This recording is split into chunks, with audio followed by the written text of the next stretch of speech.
Here we are going to discuss about the fundamentals of vibration. What is the meaning of vibration? As you know, the vibration, it is the process or it is the motion that is moved from their mean position because of the inertial force as well as the strain energy or store energy.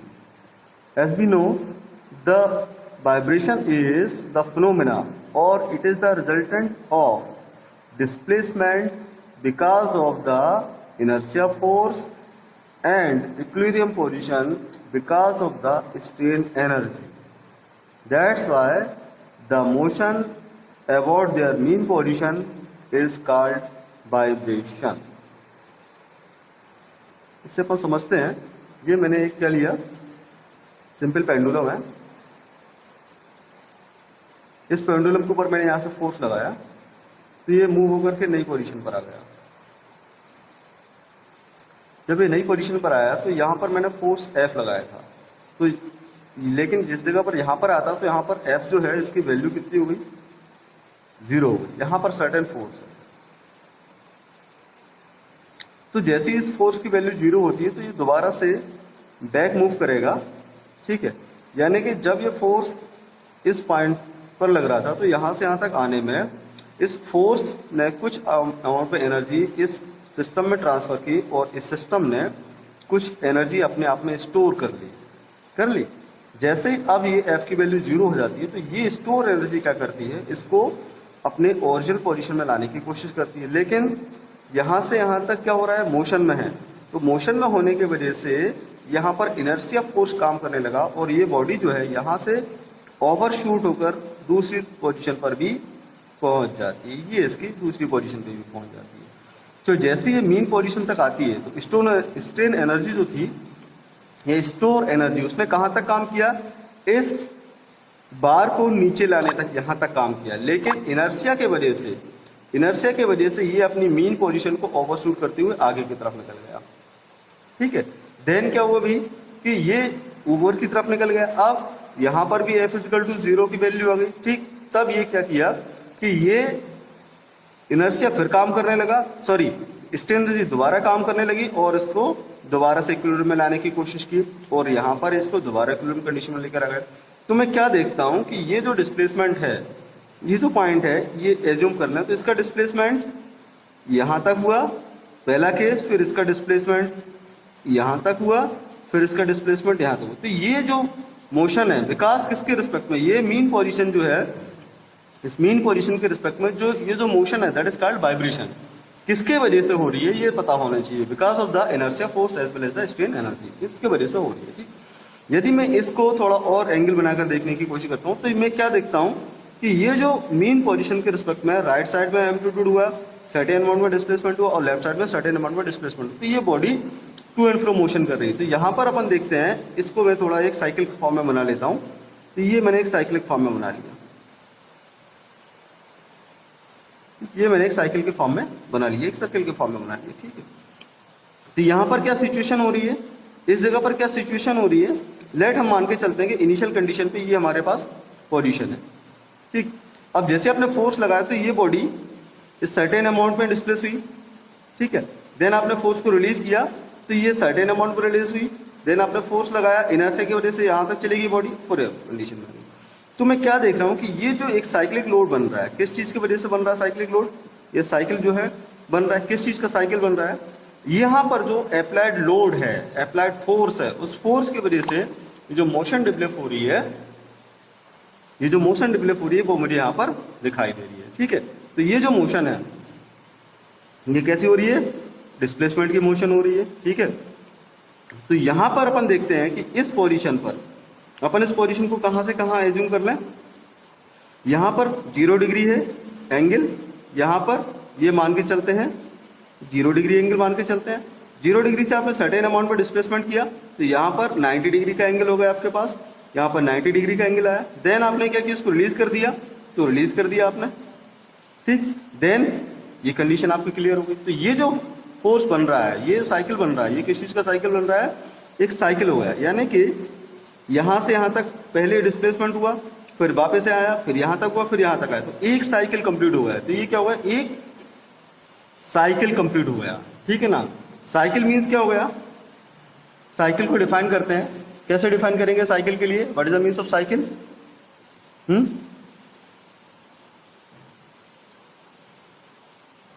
It is the position of any point P that is lie on the system that moves their mean position to extreme position and again come back to its original position by passing through various stages। यानी कि मैं ये कहूँ कि ये मेरे पास कोई system है, वो अपनी पोजीशन को चेंज कर रहा है, चेंज करते हुए दूर चला गया, फिर दूर चला गया, फिर अपनी पोजीशन को पास आ गया, मतलब इसका ओरिजिनल पॉइंट और एंड पॉइंट सेम है, ठीक है ना। This process is called a cyclic process और that is called a cycle. Cycle means क्या होता है? कोई सिस्टम जिसकी इनिशियल पोजीशन और फाइनल पोजीशन सेम हो, जबकि उसकी इंटरमीडिएट पोजीशन जो है वो डिफरेंट कंडीशंस पे फॉलो करती है, that is called a cycle. अब यहाँ पर अपन बात करते हैं तो अपने पास बहुत सारी चीज़ समझ में आने वाली हैं कि फंडामेंटल्स में, फंडामेंटल ऑफ वाइब्रेशन में, कि पहली चीज़ तो हमें समझ में आ गई कि डिस्प्लेसमेंट अबाउट मीन पोजीशन। ये जो डिस्प्लेसमेंट है अबाउट मीन पोजीशन, इसका नाम क्या है? एम्पलीट्यूड, ठीक है ना। क्या सबसे पहली चीज आती है एम्पलीट्यूड। क्या होता है एम्पलीट्यूड?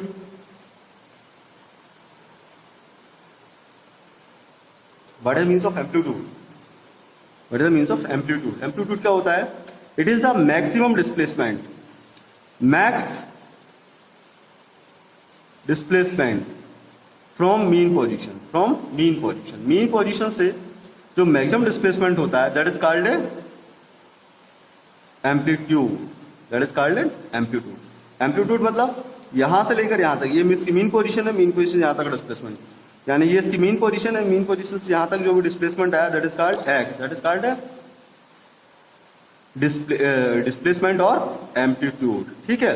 अब इस जगह पर अपन देखें कि एम्पलीट्यूड हमेशा कम ज्यादा हो रहा है, यहाँ पर एम्पलीट्यूड मैक्सिमम है, फिर धीमे धीमे कम होते होते जीरो आया, फिर यहाँ से बढ़ते चालू हुआ और मैक्सिमम तक गया, फिर यहाँ से रिड्यूस होते होते जीरो आया। तो ये जो एम्पलीट्यूड की वैल्यू है दैट इज वेरी, ये किसके टर्म में वेरी कर रही थी? एक साइन वेव को फॉलो कर रही है, एक साइन रूल्स को फॉलो कर रही है। तो अपन उसको लिख सकते हैं, किस तरीके से लिख सकते हैं? Amplitude x is equal to x zero sine of omega t, x is equal to x zero sine of omega t. अपन इसको यहाँ लिख देते हैं, x is equal to x zero sine of omega t, ठीक। This is the value of amplitude. क्यों? Omega t क्या भैया? ओमेगा की बात करें तो ओमेगा क्या होता है? ओमेगा बताइए, थीटा क्या होता है? Displacement, theta that is called angular displacement, ठीक है। तो ओमेगा क्या है? Angular velocity, omega is angular velocity, omega is angular velocity. इसकी वैल्यू कितनी होगी भैया? थीटा बाई टी, ठीक। अब अपन यहां से मोशन की बात करें तो कितना मूव होगा, कितना डिग्री का एंगल बना रहा है? 360 का। तो यहां पर थीटा की वैल्यू कितनी अपन लिख सकते हैं भैया? 360 लिख सकते हैं, टी इक्वल टू 1 पर, ऑब्लिक टी भी कर सकते हैं, जितना भी रहे, जितना भी स्पीड से मूव कर रहा है तो हमें इसकी वैल्यू मिल जाएगी। यदि ये 1 सेकेंड में पूरा साइकिल कंप्लीट कर रहा है तो इसकी वैल्यू कितनी होगी? 360 ऑब्लिक 1, 360 रेडियन पर सेकंड होगा, सीधी सी बात है, ठीक है। तो इस चीज के ऊपर अपन बात करते हैं। अब दूसरी चीज आती है आपके पास टाइम इंटरवल। क्या होता है भैया? Time period, time period, time period और time interval. It is the time required to complete one cycle motion of any point p, ठीक। कोई पॉइंट पी है जो क्या कर रहा है? 1 साइकिल को कंप्लीट कर रहा है, तो 1 साइकिल को कंप्लीट करने में कितना टाइम लग रहा है? That is called time period T. T it can be defined as it is the time required to complete 1 cycle, time period, ठीक, ओके। अब कंडीशन आती है फ्रीक्वेंसी। फ्रीक्वेंसी क्या होते हैं? Frequency, what is the means of frequency? Frequency means number of cycles per unit time, ठीक। Frequency मतलब यानी कि मैं बात करता हूं कि 1 मिनट में या 1 सेकंड में ये पार्टिकल पी जो यहां था वो कितनी बार सर्किल लगाता है, that is called frequency. Frequency it can be defined as it is the number of cycles per unit time, लिख सकते हैं पर। It can be defined as it is the number of cycles per unit time. Per unit time में कितने cycle उसमें लिए हैं। तो ये हो गया आपके पास कुछ बेसिक टर्म है, इसके बारे में बात कर रहे हैं। ठीक, अब कंडीशन आती है natural frequency. What is the meaning of natural frequency?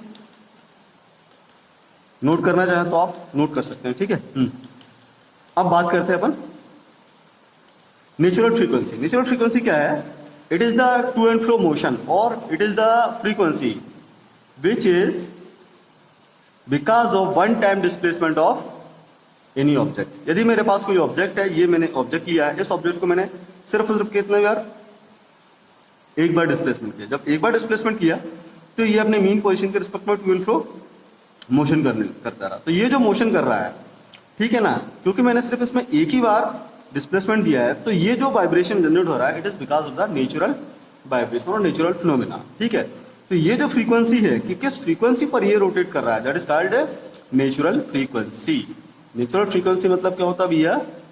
It is a frequency of system when it is initially displaced by the force because of the initially displacement. और ठीक है, तो ये इसकी कुछ बेसिक टर्म कंडीशन आ गई। अब बात आती है fundamental mode of vibration. What is the meaning of fundamental mode of vibration? It is the lowest frequency of the vibrating system.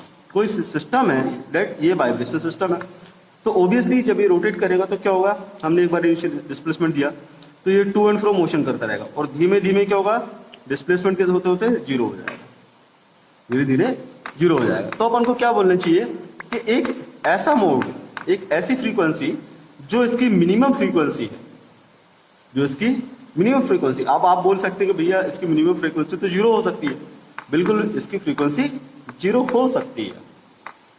ठीक है, तो fundamental mode of vibration means क्या होगा? System having lowest natural frequency. कोई system जिसकी lowest natural frequency है उसको अपन क्या बोलेंगे? Fundamental mode of vibration. एक टर्म हो रहा है degree of freedom. What is the meaning of degree of freedom? The term degree of freedom, it can be defined as it is the number of coordinates required to describe a given motion, or we can say the degree of freedom, it can be defined as it is the number of coordinate system, it is the number of coordinates that required to describe the motion of any given particle। यदि किसी भी particle की motions को define करने के लिए जितने coordinate system की जरूरत होती है उसे अपन क्या बोलते हैं? उसके लिए डिग्री ऑफ फ्रीडम बोलते हैं। ठीक है, चलिए ठीक। अब इसके बाद आती है simple harmonic motion. Simple harmonic motion समझते ही आप, एक मोशन जो अपनी मीन पोजीशन के रिस्पेक्ट में टू एंड फ्रो मोशन करती है, that is called simple harmonic motion, that is given by x equal to x0 sin omega t। तो ये जो इक्वेशन था, ये किस चीज का इक्वेशन है भाई? डिस्प्लेसमेंट का इक्वेशन है। ये किसका इक्वेशन है? ये डिस्प्लेसमेंट का इक्वेशन है। ठीक, तो इसको वेलोसिटी अपन निकालना चाहें, कुछ और टर्म निकालना चाहें तो अपने लिए क्या मिलेगा भैया? यदि अपन इसे बात करते हैं, मैं x डॉट कर देता हूँ। क्या कर देता हूँ? x डॉट कर देता हूँ। तो ये x डॉट मैंने कर दिया। ठीक है, x डॉट कर दिया तो यहाँ पर क्या होगा भैया? वेलोसिटी x0 साइन का कितना होता है? माइनस आ जाएगा cos omega T into omega, और सॉल्व कर देते तो minus omega x0 cos of omega T, that is the value of velocity. One more term, acceleration की बात करते हैं। क्यों बात कर रहे हैं वो भी देखेंगे अपन। ठीक है ना, एक्सीलरेशन की बात करते हैं, that will equal to minus omega x0 sine becomes cos becomes sine of omega T into omega, और ये सॉल्व कर लिए तो minus omega square x0 sine of omega T. ये अपने पास सिचुएशन बन गई। ठीक, ये अपने पास सिचुएशन बन गई। ये किसकी वैल्यू है? That is the value of acceleration. ये एक्सीलरेशन है किसका? ये एक्सीलरेशन उस पार्टिकल का है जो पार्टिकल इस बीम या इस बार के ऊपर इस पॉइंट पर बैठा हुआ था। इस पार्टिकुलर पॉइंट इसकी एक्सीलरेशन है, इसकी velocity that is given by the term. ये स्टेट दी हुई है। चलिए और बात करते हैं। ठीक, अब कंडीशन आती है डैम्पिंग की। What is the means of damping? Damping क्या होती है?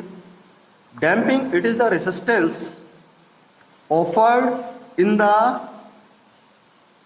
Damping, it is the resistance that is oppose the motion of vibrations or the force that oppose the vibrations, that is called damping। यानी कि अपन समझने की बात करते हैं तो मैंने क्या लिया, पिस्टन सिलेंडर का अरेंजमेंट ले लिया, उसमें अपने क्या लिक्विड फिल कर दिया। तो जब मैं इसे कंप्रेस करूंगा तो लिक्विड क्या करेगा, उसके लिए रेसिस्टेंस करेगा। जब मैं इसे पुल करूंगा तब भी क्या करेगा, वो उसको रेसिस्टेंस का काम करेगा।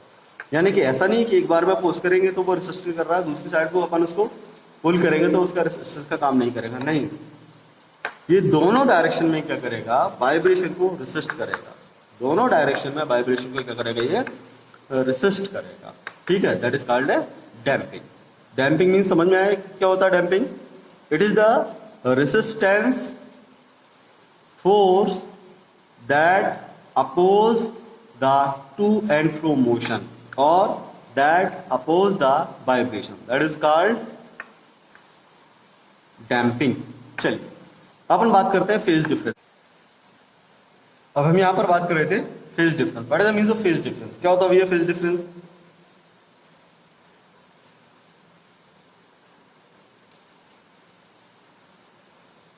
फेज डिफरेंस, फेज डिफरेंस ये कि अपन मैं मान के चलते हैं कि दो स्टूडेंट्स हैं, वो रेस लगा रहा है, ए है बी है।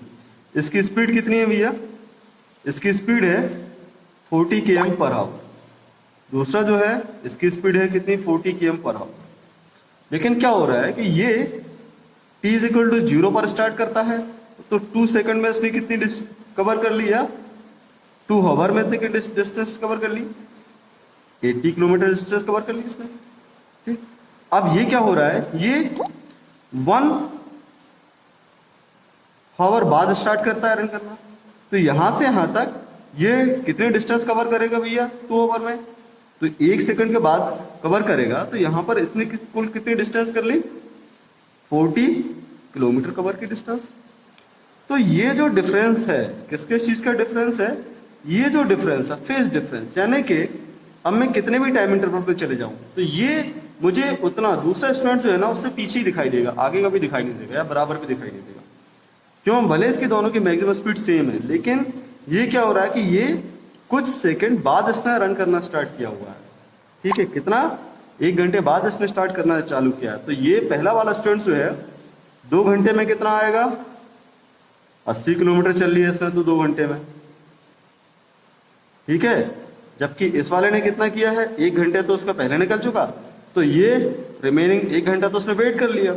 अब रिमेनिंग 1 घंटे की इसकी रन हुई, तो इसने 1 घंटे में कितना रन किया, 40 किलोमीटर इसने कवर की।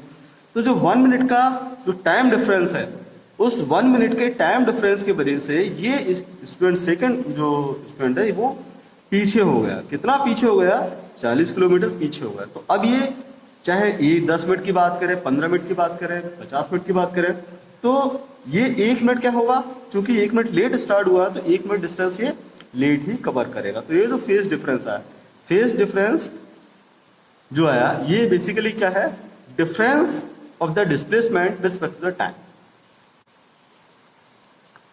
ठीक, कि ये कितना पीछे है। क्लियर हुई सारी चीजें। अब दूसरे तरीके से अपन बात करते हैं, साइकिल फ्रीक्वेंसी की बात कर लें। तो मेरे पास क्या है, यहां पर एक साइकिल है, ये मैंने साइकिल ड्रा कर लिया। ठीक, सेंटर इसके ओरिजिन पोजीशन। अब यदि कोई पॉइंट है वो मूव कर रहा है, तो मूव करेगा तो भाई कैसा मूव करेगा, अपन इसको थोड़ा और ड्रा कर लेते हैं, सही तरीके से ड्रा करते हैं। तो अपन ने क्या किया, यहाँ पर एक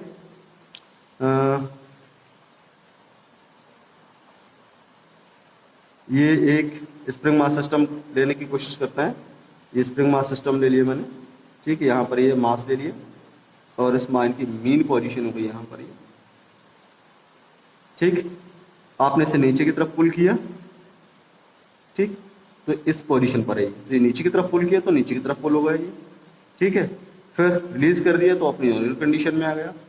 फिर इनर्शिया की वजह से ऊपर चला गया तो इनर्शिया की वजह से ऊपर चला गया। फिर रिलीज कर दिया इसको तो फिर नीचे की तरफ आ गया, मीन पोजीशन पर आ गया। तो ये एक मोशन हो रही है। किसकी मोशन हो रही है, इस ब्लॉक एम की मोशन हो रही है। इस ब्लॉक एम की मोशन हो रही है, to and fro motion continuously हो। ठीक, तो अब पहली कंडीशन कहां से आ गई, ये तो इसकी इक्विलिब्रियम पोजीशन है। डिस्प्लेसमेंट नीचे हुआ तो ये मैक्सिमम डिस्प्लेसमेंट हो गया, मिनिमम डिस्प्लेसमेंट होगा मैक्सिमम हो गया, तो ये रोटेशन इसमें चल रहा है। अब अपन देखते हैं कि यदि इस जगह पर दो फ्रीक्वेंसी लेके चलते हैं, या इस जगह पर अपन ने देखे इसकी वैल्यू कितनी होगी, x equal to x0 sine of omega T. Clear? ठीक। अब यदि मैं इसके बाजू में एक दूसरा सिस्टम लेके चलता हूं, ठीक है, दूसरा m1 था यहाँ पर, तो m2 इसको बड़ा लेके चलता हूँ। ठीक, इसमें भी थोड़ा सा डिस्प्लेसमेंट दिया, चूंकि इसकी प्रॉपर्टी k थी, इसकी प्रॉपर्टी k1 थी, इसमें फोर्स F लगा दिया। ठीक है, तो क्या होगा यहाँ पर